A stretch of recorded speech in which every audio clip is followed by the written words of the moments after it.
not so much as devastated as with the loss that I am about the people behind the decision, feeling as though this is okay. You know, is it a win for them? For me, and only me, there has to be a royal obligation in order to receive protection on UK soil. Prince Harry's latest BBC interview was supposed to clear the air, but instead, it exploded spectacularly, leaving audiences speechless. As he pleaded for peace, viewers watched in disbelief while his words backfired, painting him as increasingly out of touch.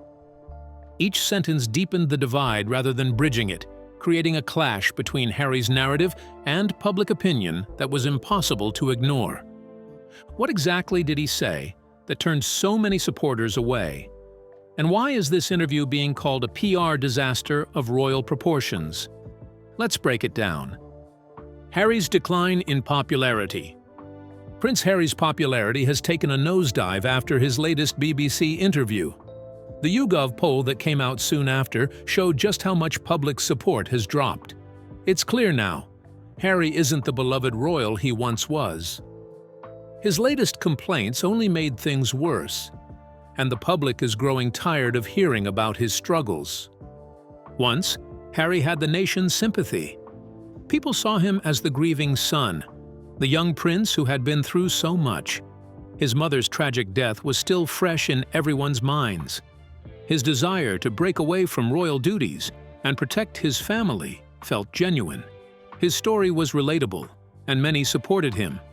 But now, people are frustrated. They've heard it all before. In his recent interview, Harry complained about royal security, his strained relationship with his family, and how hard life has been. But here's the thing. Most people don't feel sorry for him anymore. Why? Because their own lives are much harder. With bills soaring, jobs at risk, and anxiety growing, Harry's complaints about his royal life just don't resonate the same way. People are struggling to make ends meet, and here's a prince, living in a huge mansion in California, complaining about security details and family drama. It just doesn't feel right. This isn't the first time Harry has aired his grievances. From the Oprah interview to his Netflix series and now this BBC chat, his complaints are starting to feel like a broken record. And each time, the public reaction grows more critical. Harry once had the nation's sympathy. He was the prince trying to find his own way, a young man searching for peace after tragedy. But now, many are starting to tune him out. People feel like they've given him enough grace. His story, once seen as one of overcoming hardship, now feels repetitive. The public is simply tired. Harry isn't just talking about the past anymore. He's dragging out every old wound and turning it into a media spectacle. It's hard to continue rooting for someone who constantly reminds you of their pain without ever offering a solution or real change. The BBC interview breakdown. Prince Harry's BBC interview didn't go quite the way he probably imagined. What was supposed to be a vulnerable moment of healing and introspection quickly turned into a messy emotional roller coaster. From the very first question, it was clear things were going downhill. Instead of a calm, thoughtful discussion, Harry ended up looking more like he was caught in a whirlwind of frustration and defensiveness. The interview kicked off with Harry talking about his strained relationship with his family, especially his father, King Charles III. You'd think it was going to be a deep, honest exploration of family tensions. But right away, Harry seemed on edge. He wasn't just talking about his family issues calmly. His emotions took over and he came across as defensive. It felt less like a conversation and more like he was preparing for a fight. Harry seemed ready to throw punches at anyone who didn't agree with him, and the tone immediately shifted from being open to confrontational. Things didn't improve as the interview went on. When the interviewer gently challenged Harry, asking him about the contradictions in his statements, he didn't handle it well. Instead of pausing and explaining himself, Harry's frustration bubbled up. His responses were short, snappy, and sometimes felt almost angry. This wasn't the composed, measured royal we've seen in the past. It was someone rattled by even the slightest pushback. It almost felt like he couldn't handle any challenge to his narrative, even if it was just a simple question. It was clear to everyone watching that Harry wasn't ready to answer tough questions. This didn't go unnoticed by viewers at home. Social media quickly lit up with comments, and many people started calling the interview a polished pity party. What should have been a raw, emotional moment felt overly rehearsed.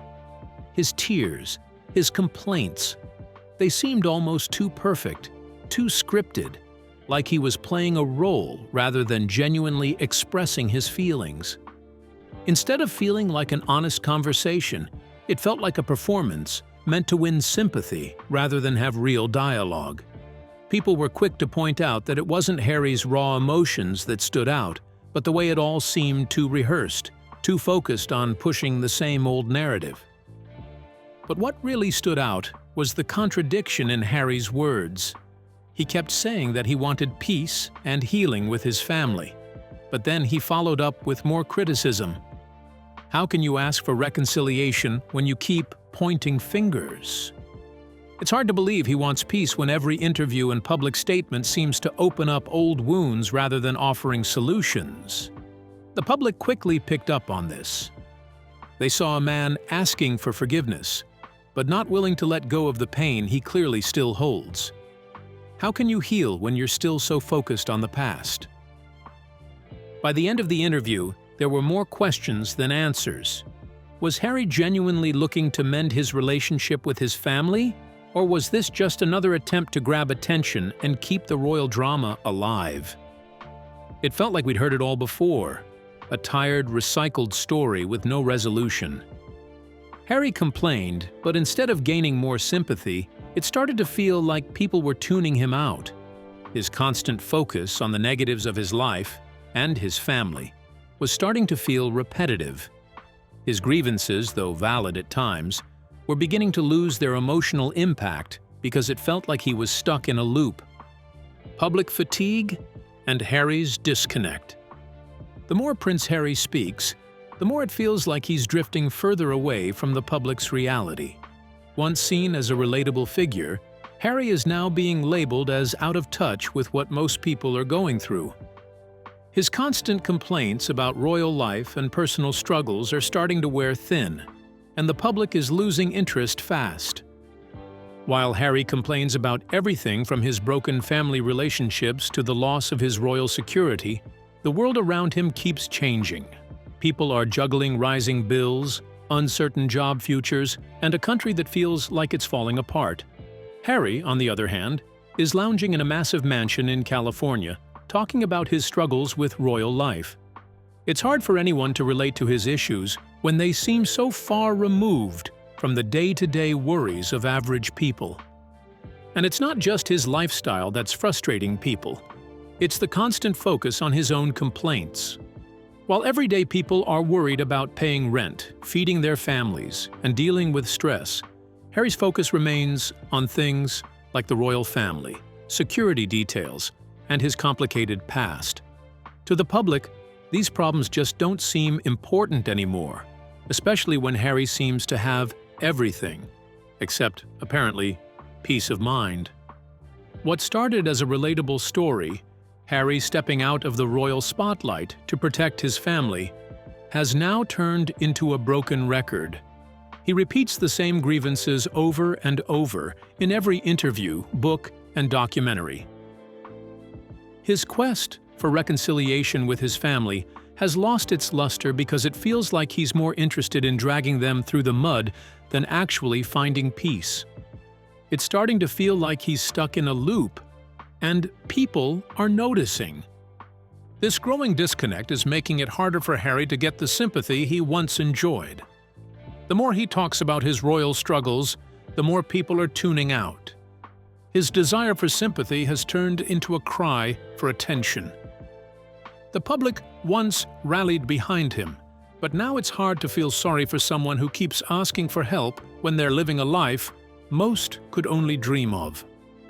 Instead of healing, it feels like Harry is just digging himself deeper into a hole of frustration. Security controversy. One of the biggest controversies Prince Harry has stirred up recently is his claim about losing royal security. He's been very vocal about how this loss has affected his family, especially when they visit the UK. Harry says that without the royal protection detail, he feels unsafe, believing that the threats to his family are very real. He often points out how important it is for him to protect Meghan and their children from harm, framing the situation as if he's doing everything he can to keep them safe. But there's a catch. The truth is, Harry still has access to security, but it's not as simple as it once was. The UK government has made it clear that if Harry and Meghan want protection, they need to apply for it, just like any other citizen. They need to justify why they need it, and their security needs are then assessed. It's not automatic anymore. So, while Harry paints a picture of being entirely left unprotected, he's actually still able to get security when needed, as long as he follows the proper procedures. This has caused a lot of confusion and frustration. If Harry can still get the protection he says he desperately needs, why does he act like he's been left out in the cold? It's hard to ignore the feeling that his focus on royal security is more about keeping up a certain narrative than actual concern for his safety. His repeated complaints about this issue suggest that he's more interested in the attention it brings than any real risk to his family. And Harry's case isn't unique. Other non-working royals who've stepped away from official duties have also lost their automatic security, but they've accepted it. They don't make headlines demanding special treatment. In fact, many people point out that if others can adjust to the security rules, Harry should too. His ongoing demands for security are starting to look less like a need for safety and more like a sense of entitlement. The public reaction has been harsh. Many feel that Harry, with his resources and wealth, has no right to ask for special treatment, especially when he's constantly in the media spotlight. It feels out of touch with the reality most people face. While they're worried about basic safety, Harry's security drama seems like a luxury problem. It's hard for the public to feel sorry for someone who has so many privileges, but still insists on more. The Meghan factor. When it comes to Prince Harry's public life, it's hard to ignore the powerful influence of his wife, Meghan Markle. While Harry is the one in the spotlight, it's Meghan who is often behind the scenes, shaping the story. She may not always be in front of the cameras, but make no mistake, she's pulling the strings and carefully crafting their public image. Meghan has become a master at using the media to their advantage. She understands how the press works and knows exactly how to frame their narrative. From their early days as a couple, Meghan has been guiding how their story is told. Whether it's a candid interview, a personal documentary, or a book, every move is planned to keep them in the media. Meghan isn't just sitting back. She's orchestrating everything, making sure the media picks up on their personal struggles and spins them into relatable, powerful stories. But here's the thing, Harry is the emotional frontman of this operation. He's the one who speaks out, shares his feelings, and bears his soul to the public. Meanwhile, Meghan stays in the background, letting Harry take the emotional spotlight. It's a clever strategy. By letting Harry be the one who talks about family drama and personal pain, Meghan keeps herself out of the line of fire while still shaping the narrative. She's the brains behind the scenes, and Harry is the one who wears his heart on his sleeve. Even when Meghan isn't physically there, her presence is still felt. In every interview or public appearance Harry makes, you can almost see her influence. She may not say a word, but it's clear that she's the one guiding him. Harry's emotional moments, his complaints, his frustrations, they all seem to tie back to her in some way. Meghan's absence from these public moments actually adds to her influence. It's like she's the puppet master pulling the strings while keeping herself out of the spotlight. The public has started to notice this dynamic. Some admire Meghan for being strategic and savvy, while others think she's using Harry to build her own empire.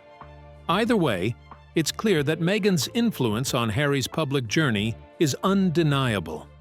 She may not always be in the spotlight, but she's definitely calling the shots. Harry's image. Prince Harry's image is starting to unravel, and the cracks are hard to ignore. His constant narrative of being a victim has lost its punch, and the public is growing more skeptical. At first, people really felt for him. After all, here was a young man dealing with the tragic loss of his mother and struggling to find his place in the royal family. His desire to protect his wife and children made sense. But now? It's starting to feel like the same story over and over again, and it's losing its impact. Every time Harry opens up, it's about the same old problems: royal life, family drama, security issues. What was once raw and relatable now feels repetitive. It's as if he's stuck in a loop, constantly rehashing his grievances. The public is tired of hearing the same complaints without seeing any real change. What started as a journey of self-discovery now feels more like a media tour designed to keep the focus on his pain. And the more he talks, the less sympathy he gets. Then, there's the contradiction at the heart of Harry's story. He says he left the royal family for peace and privacy, but his actions suggest otherwise. If Harry truly wanted to move on from royal life, why does he keep putting himself in the public eye? Why does he keep talking about the same issues he claims to want to leave behind? Every interview, every book, every documentary seems to pull him right back into the spotlight. It's as if he can't let go of the very thing he says he's trying to escape. This constant back and forth leaves people confused. Harry says he wants to be free, but his actions tell a different story. The public sees a man who says he's done with royal duties, but can't stop talking about them. It's hard to feel sympathy for someone who keeps dragging the past into the present. The Diana card. Prince Harry's use of his late mother, Princess Diana, has long been a key part of his public persona. Over the years, he's drawn emotional parallels between his struggles and his mother's, often invoking her tragic death to frame his own challenges with the media and the royal family. Diana's death was a defining moment in Harry's life, and for many, it made him a more relatable figure. It's no surprise that he is often referred to her in his public life, as it naturally triggers an emotional response from the public. Her legacy as a victim of the media's relentless pursuit and her struggles within the royal family mirror Harry's own experience, making it an easy and powerful tool for him to lean on. However, lately, there's been a noticeable shift in the public's view of Harry's use of Diana's legacy. What was once seen as a heartfelt tribute now feels increasingly like a calculated move. People are beginning to question whether Harry is genuinely mourning his mother or simply using her memory to enhance his own narrative. His repeated references to Diana have started to feel less like a son's grief and more like a strategic attempt to gain sympathy and media attention. While it's natural for Harry to honor his mother, the frequency of these mentions has started to wear thin, and it's hard to ignore the sense that he might be relying too much on her memory to further his own agenda. Critics have pointed out how Diana's legacy seems to be getting repurposed for personal gain. Every time Harry draws comparisons between his own battles with the media and the struggles his mother faced, it feels like he's positioning himself as a victim in the same way she was. But there's a growing feeling that Harry is using these comparisons to gain sympathy rather than to truly honor his mother's legacy. Instead of being a touching homage, it often comes across as emotional manipulation. It's as if Harry wants the world to see him as a modern-day version of his mother, wronged by the very system that once held her captive. The more Harry references Diana, the less powerful it becomes. What once struck a chord with the public now feels repetitive and almost empty. Every time Harry brings her up, it starts to lose its emotional impact. The public, who once felt for him, is starting to wonder if these mentions are more about marketing than mourning. Instead of offering a moment of vulnerability, it feels like part of a well-rehearsed media strategy.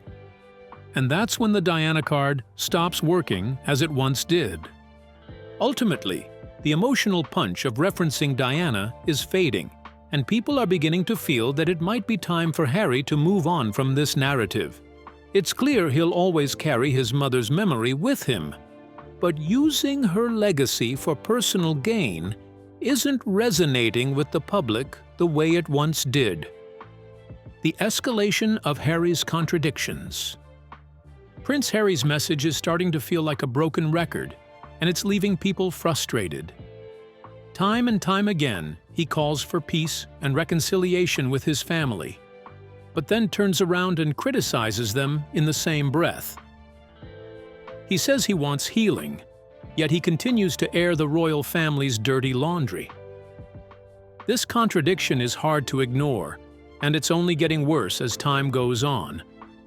Harry often talks about how much he wants to heal his relationship with his father, King Charles, and his brother, Prince William. He's spoken publicly about wanting to move past the hurt and find a place of peace.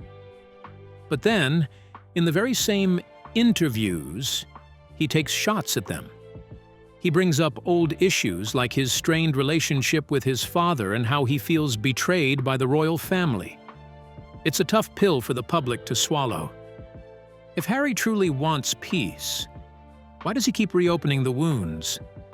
This back and forth, where he demands reconciliation but keeps criticizing his family, has led many to wonder whether he's really interested in healing or just stirring up drama. Harry's calls for peace are often overshadowed by the way he continues to point fingers at his family. Instead of making peace, he keeps the royal feud alive, almost as if he can't let go of the attention that comes with it. It feels less like a search for peace and more like a way to stay in the public eye. Another issue people have with Harry's narrative is his selective honesty. He often paints himself as the victim, but doesn't fully address his own role in the situation. He talks about how painful it was to be cut off from his family, but rarely does he acknowledge how his own actions may have contributed to the rift. By only sharing his side, Harry creates a one-sided story that makes him seem like the only one hurt. This selective storytelling has left people questioning whether he's really being honest about everything. Harry's actions also contradict his words. He says he wants to leave royal life behind, but he continues to use his family's drama as a way to stay in the spotlight. Every interview, book, and documentary seems to keep the royal drama alive. It's as if he can't stop talking about the very thing he says he wants to escape. By doing this, he's not moving on. He's keeping the focus on himself. And it's starting to feel like his media strategy is less about healing and more about staying relevant. Harry's behavior is becoming harder for the public to understand. His emotional struggles, once relatable, now seem like manipulation, especially when compared to the challenges many face. His obsession with security and refusal to adapt is only adding to the frustration. Will he ever truly find reconciliation and regain sympathy? We'd love to hear your thoughts.